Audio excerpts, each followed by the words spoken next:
today's tutorial, I'm going to teach you how to do a dark smoky eye, but without making it look too heavy. I wanted to share with you a really easy way to do a smoky eye, especially if you're not comfortable with wearing a lot of darkness around your eyes. Taking my cream clay shadow in M110, and I'm just going to apply that onto the lid as the base of our shadow. Just popping it up to the crease for now. I'm just going to take a tickle of this M115 on a small fluffy brush.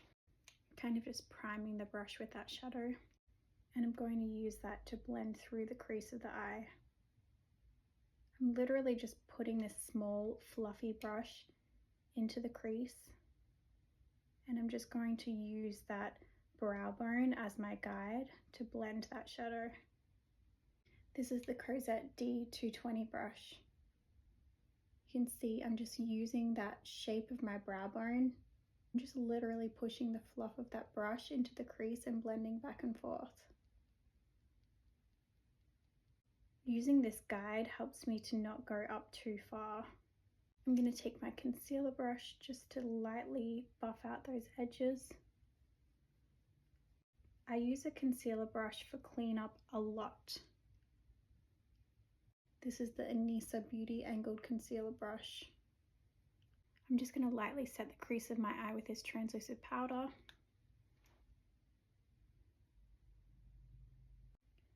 Nothing at this point has to be too clean or blended because we're going to put shadow over the top.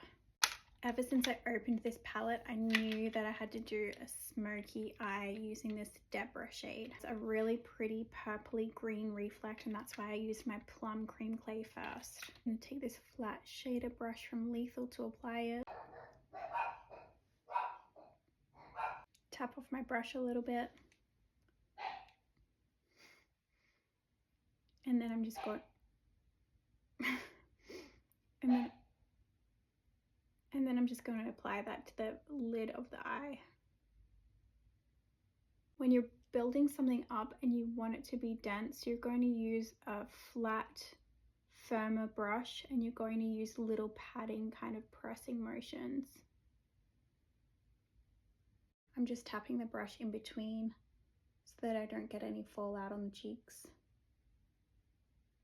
And that's why I'm using patting pressing motions as well, because if I start to swipe this shade on, it's just going to fall out everywhere. Once we get up to the crease, you want kind of like a less dense version of this glitter shadow to just kind of blend it out. So I'm just kind of patting it up over the crease.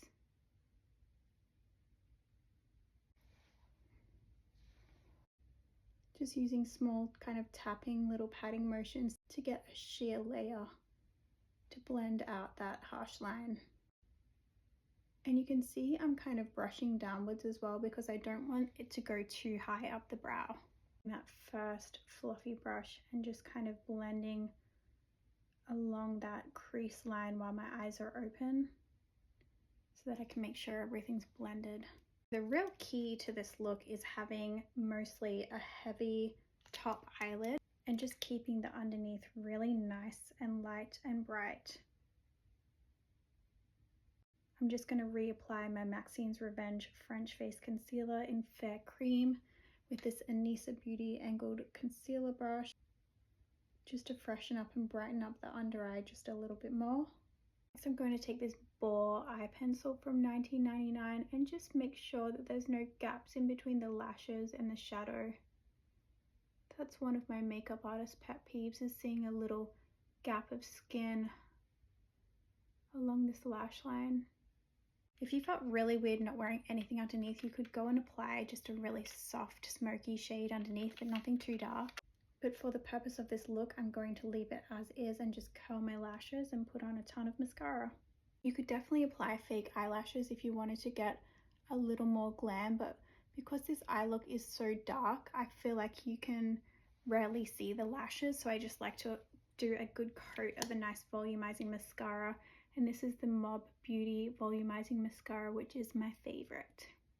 When I'm being really extra, I go ahead and I apply this Cali Ray mascara to my lower lashes because it's a little less volumizing, more defining, and it stays on really well. I'm going to apply a little bit of my M155 balm because I think that the mauvey tones will really set this look off.